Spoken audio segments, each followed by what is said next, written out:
Le Nokia 3310 est bien meilleur que l'iPhone 6. Je vous explique. On va commencer par la taille. Regardez l'iPhone 6. Il a un écran de 5 pouces de diagonale, ce qui est quand même énorme par rapport à la taille du Nokia 3310 qui, vous voyez, est beaucoup plus compact. Ça peut être vachement plus pratique d'avoir un 3310 dans la main si vous voulez l'utiliser plus discrètement, par exemple en réunion ou encore pendant les cours. Le 3310, il est discret, vous pouvez facilement le cacher dans votre trousse. Avec l'iPhone 6, c'est totalement impossible. Ensuite, au niveau du poids, c'est vraiment kiff-kiff, l'iPhone 6 est pas vraiment mieux avec ses 133 grammes contre les 129 du 3310, on sent même presque pas la différence. Au niveau de l'épaisseur, vous voyez que le 3310 est quand même plutôt imposant, il tient bien en main, au contraire de l'iPhone 6 qui est super fin, on risque facilement de le faire glisser, et c'est là que le 3310 a un gros avantage, il est bien plus résistant que l'iPhone 6. Regardez cet exemple, on fait tomber tout doucement un petit marteau sur un iPhone 6 et l'écran se casse instantanément. Vous voyez qu'il y a un gros impact sur l'écran, ça reste quand même légèrement utilisable, mais l'iPhone est complètement pété. En mettant plein de gros coups de marteau sur le Nokia 3310, on voit qu'il ne bronche pas, on peut même tenter de le scier, pas de problème, il continue de fonctionner, il est totalement indestructible. Il est également résistant à l'eau dans laquelle il peut passer plusieurs heures sans problème, là où l'iPhone 6 n'est pas du tout waterproof et craint les gouttes de pluie. À cause de sa finesse, vous avez forcément entendu parler du fait que l'iPhone 6 peut se plier dans la poche, alors qu'avec le 3310, pas de souci, si vous vous asseyez dessus, vous aurez juste mal au cul. Pas d'appareil photo sur le Nokia, alors que l'iPhone 6 en a un de 8 mégapixels sur la face arrière. Donc un appareil photo sur un téléphone, est-ce réellement utile? On peut se le demander, surtout qu'Apple a fait ça n'importe comment. Vous voyez que l'objectif dépasse à l'arrière. Si l'iPhone est posé à plat et qu'on appuie sur l'écran, eh ben on a un truc totalement bancal. Pour ce qui est de l'écran, l'iPhone 6 est équipé d'une dalle Retina, et bon, il faut bien l'avouer, c'est quand même plutôt joli à l'œil.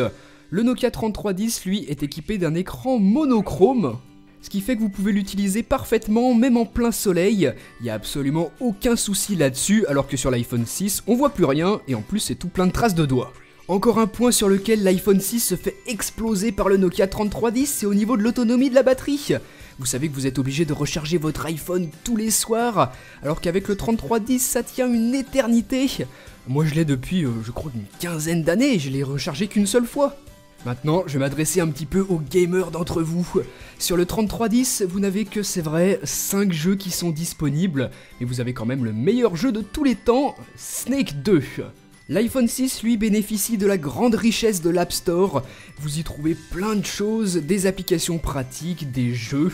Donc voilà, il fallait bien qu'il domine un petit peu le 3310 sur un point, c'est celui-ci, les applications.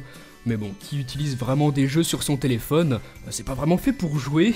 Côté utile, sur iPhone on aura par exemple une calculatrice, ou encore la gestion des rappels, ou encore même l'horloge mondiale. Là c'est un petit peu plus pro que ces petits jeux à la con qui servent pas à grand chose sur le store. Donc a priori on pourrait croire que l'iPhone 6 est plus pour les professionnels avec ses applications, mais pas du tout.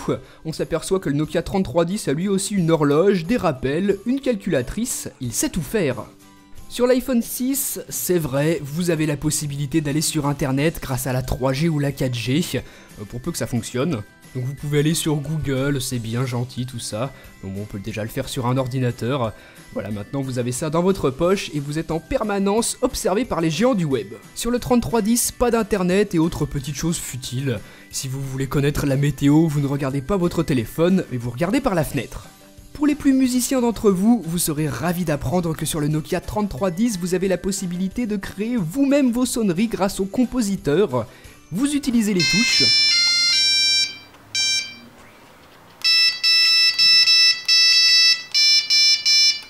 Pour des sonneries personnalisées sur iPhone, il faudra obligatoirement passer par l'ordinateur ou alors les acheter sur l'iTunes Store, donc encore payer, et en plus vous voyez qu'on vous propose de la merde comme le dernier Booba par exemple.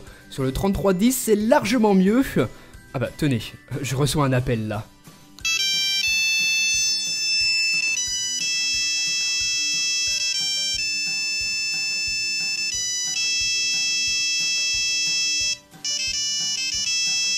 Encore un truc complètement nul sur iPhone, c'est la correction automatique. Regardez là, je voulais écrire et ça me propose Hugo. Absolument aucun rapport. Parfait, merci Apple.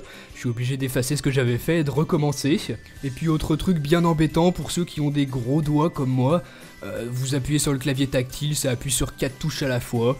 Sur le Nokia 3310, c'est beaucoup plus simple. Déjà, vous le voyez, vous avez beaucoup moins de touches et pourtant vous pouvez faire exactement la même chose. Si vous avez des gros doigts, pas de problème. Chaque touche est suffisamment espacée pour que ce soit très pratique d'utiliser le clavier. Sur un iPhone, on ne peut même pas changer la batterie, alors que sur le 3310, c'est tout simple d'y accéder comme ça en ouvrant le panneau arrière. Qu'au bout de quelques années, si votre batterie souffre un peu, vous pouvez très facilement la changer. Vous pouvez aussi utiliser des coques personnalisées, ce qui n'est encore une fois pas du tout possible sur un iPhone. Votre iPhone, justement, à cause des mises à jour de l'OS, au bout de 3-4 ans, votre iPhone devient vraiment lent. Apple fait tout pour que vous en rachetiez un nouveau, alors que le 3310, pas de problème. Ça fait 15 ans que j'ai le mien, il fonctionne toujours aussi bien, comme au premier jour. Donc c'est vraiment un téléphone épatant qui surclasse l'iPhone 6 dans tous les domaines, on l'a bien vu. En plus, il est plutôt esthétique avec ses coques que vous pouvez changer, je vous l'ai dit, si vous le souhaitez. Donc voilà, je vais arrêter là parce que je pourrais encore continuer longtemps comme ça, et je sais que plein d'entre vous aiment bien les iPhones, donc je veux pas trop vous vexer. Allez, salut!